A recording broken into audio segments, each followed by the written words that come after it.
ఈ ఈవీఎంల వ్యవహారం ఇవాళ రెండు అంశాలు ఆసక్తికరంగా ఉన్నాయి. ప్రధానంగా ఇంకా చాలా ఉన్నప్పటికీ కూడా రెండు అంశాల మీద దృష్టి పెట్టగలుగుతున్నాం. ఒకటి, బెడిసి కొట్టిన మాక్ నాటకం. ఈవీఎంలకి అట్లాగే వీవీప్యాట్లలో వచ్చేటువంటి స్లిప్పుల్ని పోల్చి సంఖ్యను పోల్చి రెండు సమానంగా ఉన్నాయా లేవా అని తేల్చవలసినటువంటి ఎన్నికల సంఘం ఎందుకు కొత్త కొత్త డ్రామాలు ఆడుతూ ఉంది? ఎందుకు వీవీప్యాట్లో వచ్చినటువంటి ఆ స్లిప్పుల్ని లెక్క వేయటానికి ఎందుకు వెనుకంజ వేస్తోంది? భయపడుతోందా? దేశవ్యాప్తంగా ప్రభావం చూపబోతున్నటువంటి ఈ అంశం నిజంగా వీవీప్యాట్లు అట్లాగే ఈవీఎంల్లో రికార్డ్ అయినటువంటి ఓట్లు సమానంగా ఉంటే అసలు గొడవే ఉండదు, తగాదా ఉండదు. పైగా ఎవరైనా సరే ఈవీఎంల్లో తేడా ఉందని చెప్పే వాళ్ళకు కూడా సమాధానం ఇచ్చినట్లు. అలా కాకుండా ఈ వీవీప్యాట్లో వచ్చినటువంటి వాటిని లెక్కవేయము అని చెప్పి ఎన్నికల సంఘం స్టాండర్డ్ ఆపరేటింగ్ ప్రొసీజర్స్లో కేవలం మాక్ పోలింగ్ అంటే ఎలక్షన్ రోజున కూడా పొద్దున్నే చేసేటువంటి కార్యక్రమం, అదిగో చూడండి మా ఈవీఎం చూడండి అది చూడండి అని చెప్పే కార్యక్రమం మాత్రమే ఎందుకు చేస్తున్నారు? 12.5% ఓట్లు పెరిగాయన్నటువంటి అభియోగానికి ఎందుకు సమాధానం ఇవ్వలేకపోతున్నారు? ఎలాన్ మస్క్ నుంచి పరకాల ప్రభాకర్ వరకు కూడా అనేక అనుమానాలు వ్యక్తం చేస్తున్నటువంటి నేపథ్యంలో, సోషల్ మీడియాలో విస్తృతంగా వస్తున్నటువంటి అనుమానాల నేపథ్యంలో ఎందుకు ఎన్నికల సంఘం ముందుకు రావటం లేదు? దేశవ్యాప్తంగా ఇది ఒక సంచలనమైనటువంటి వ్యవహారం కాబోతోందా? 2024 ఎన్నికలు పూర్తిగా అనుమానాస్పదంగా మారాయా?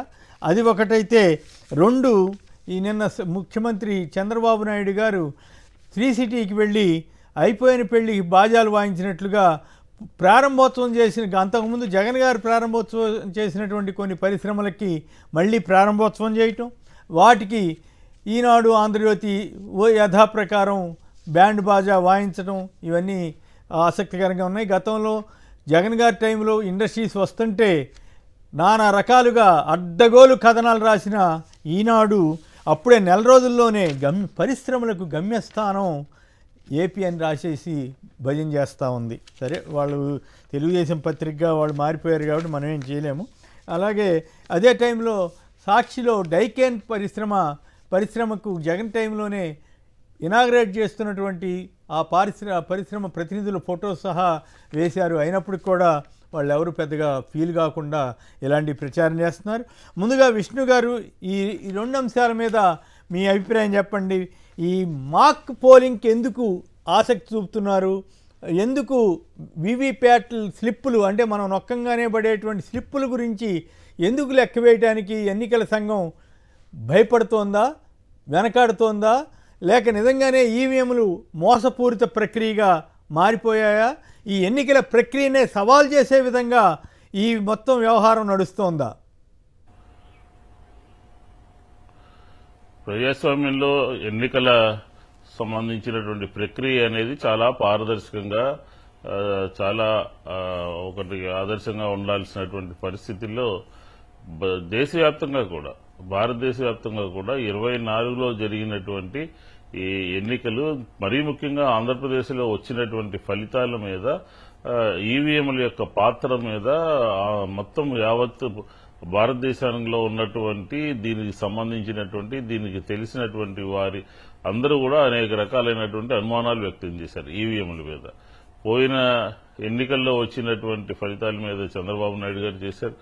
ఈ ఎన్నికల్లో వచ్చినటువంటి ఫలితాల మీద మొత్తం మాజీ కేంద్ర మంత్రులు కానీ, లేకపోతే రకరకాలైనటువంటి వ్యక్తులు కానీ, ఆఖరికి కేంద్ర ప్రభుత్వంలో భాగస్వామ్యంగా ఉన్నటువంటి పరకాల ప్రభాకర్ గారి ఫ్యామిలీ ఆయన చేయడం కానీ, ఇవన్నీ కూడా చూస్తా ఉంటే వచ్చినటువంటి అనుమానాలన్నీ కూడా నిజమని చెప్పని ఖచ్చితంగా ప్రజలందరికీ కూడా అర్థమవుతుందన్నమాట.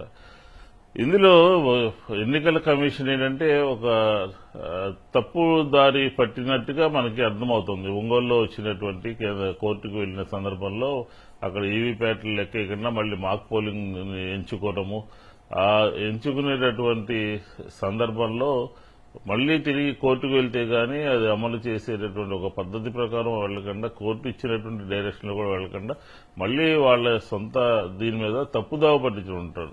వచ్చినటువంటి అనుమానాలు కానీ, జరిగినటువంటి వాస్తవ సంఘటనలు కానీ ప్రజలకి సవివరంగా వివరించకుండా ఒక రాంగ్ డైరెక్షన్ లో వెళ్తున్నట్టుగా మనకు స్పష్టంగా అర్థమవుతుంది.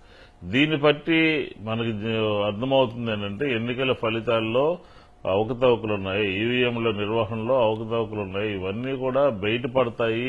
ఈ సందర్భంగా మీరు అన్నట్టుగా ఒక సంచలనమైనటువంటి విషయం కింద మారబోతోంది అనే ఉద్దేశంతోనే ఎన్నికల కమిషన్ ఈ రకమైనటువంటి కార్యక్రమాన్ని తీసుకోవడం జరిగింది. అందులో ఈ రోజు మళ్ళీ హైకోర్టులో కూడా ఉంది కాబట్టి నిన్నటి ఈ రోజు వాయిదా పడింది కాబట్టి ఖచ్చితంగా మనం అనుకున్న విధంగా ప్రజలకు అన్ని విషయాలు తెలిసే విధంగా ఎన్నికల కమిషన్ అమలు చేయాల్సినటువంటి నిరూపించాల్సినటువంటి ఆవశ్యకత ఎంతైనా ఉన్నది అని చెప్పని మనం ఈ సందర్భంలో చెప్పొచ్చు. కరెక్ట్ గా కోర్టు ఇచ్చినటువంటి దీని ప్రకారం రేపు ఎల్లుండో మళ్ళీ మొదలుపెట్టి తెలుసుకునేటువంటి అవసరం ఉంది.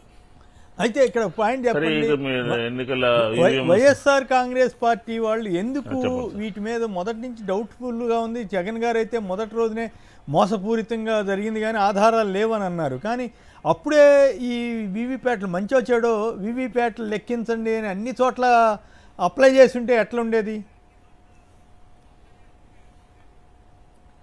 సార్? ఇప్పుడు ఎన్నికల ఫలితాలు ఏకపక్షంగా వచ్చినటువంటి పరిస్థితుల్లో ఆలోచన చేసేటటువంటి సందర్భంలో అంత ఇదిగా మనం ఒకసారి అనుమానం వ్యక్తం కానీ సడన్ గా మనకు వచ్చినటువంటి ఫలితాలని విశ్లేషించుకుంటే, లేకపోతే మనకు వచ్చినటువంటి ఫలితాలని మనం చేసినటువంటి కార్యక్రమాలని పరిపాలనని విశ్లేషించుకుంటే తర్వాత నిదానంగా అర్థమైంది. కాబట్టి అక్కడక్కడ కూడా చాలా మంది ఇంకా 2-3 చోట్ల కూడా వైఎస్ఆర్ కాంగ్రెస్ పార్టీ అఫీషియల్ గానే అప్లై చేయడం జరిగింది. కాబట్టి మీరన్నట్టుగా ఇంకొక పెద్ద ఎత్తున దీని మీద అందరూ కూడా అప్లై చేసి దీన్ని నిగ్గు తేల్చాల్సినటువంటి అవసరం ఉంది. కానీ ఫలితాలు వచ్చినాయి కాబట్టి మనం కొంత దీంట్లో ఉన్నాం. అనుకోని విధంగా వచ్చినటువంటి ఫలితాలతో కంగు తినడం జరిగింది. కాబట్టి ఖచ్చితంగా మీరు అనుకున్నట్టుగా ఇప్పుడు దీని ద్వారా తెలిస్తే మళ్లీ మిగతా యావత్ ఆంధ్రప్రదేశ్ లో జరిగినటువంటి బూత్ వైజ్ పోలింగ్ సరళి నియోజకవర్గాల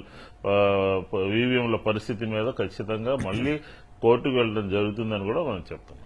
రైట్. అయితే అమెరికా లాంటి దేశాల్లో ఇట్లాంటిది ఒక్కటి ఆధారం దొరికినా ఈ పార్టీకి పెద్ద సంచలనం అయిపోయేది, గందరగోళం అయిపోయేది. మీకు తెలిసి 2004, 2019, 99 నుంచి మొదలైనటువంటి ప్రక్రియలో ప్రధానంగా ఈ ఏమైంది తర్వాత అప్పట్లో ఇంత టెక్నాలజీ లేదు, ఈ హ్యాకింగ్ టెక్నాలజీ ఇవేమి రాలా. అందువల్ల మాబోటి వాళ్ళని కూడా ఇది హ్యాకింగ్ చేయటం సాధ్యం కాదేమోలే. అంతేకాకుండా ఈ ఈవీఎంల్లో వచ్చిన అంకెకి అలాగే కౌంటింగ్కి అంకికి తేడా ఉండేది కాదు. కానీ ఇప్పుడు తేడా ఎందుకు వచ్చిందన్న దానికి సమాధానం చెప్పలేకపోతున్నారు.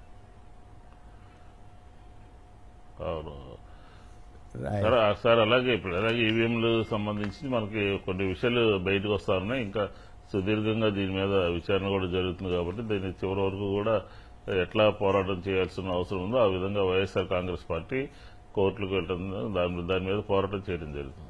ముఖ్యంగా రెండో విషయం మీరు అడిగినటువంటిది ఆంధ్రప్రదేశ్ లో పరిశ్రమలకు సంబంధించి దాంట్లోకి వెళ్ళాలి. లేదా తను మాట్లాడిస్తారు మిగతా వాళ్ళు మాట్లాడిన పరిశ్రమలకు సంబంధించినటువంటి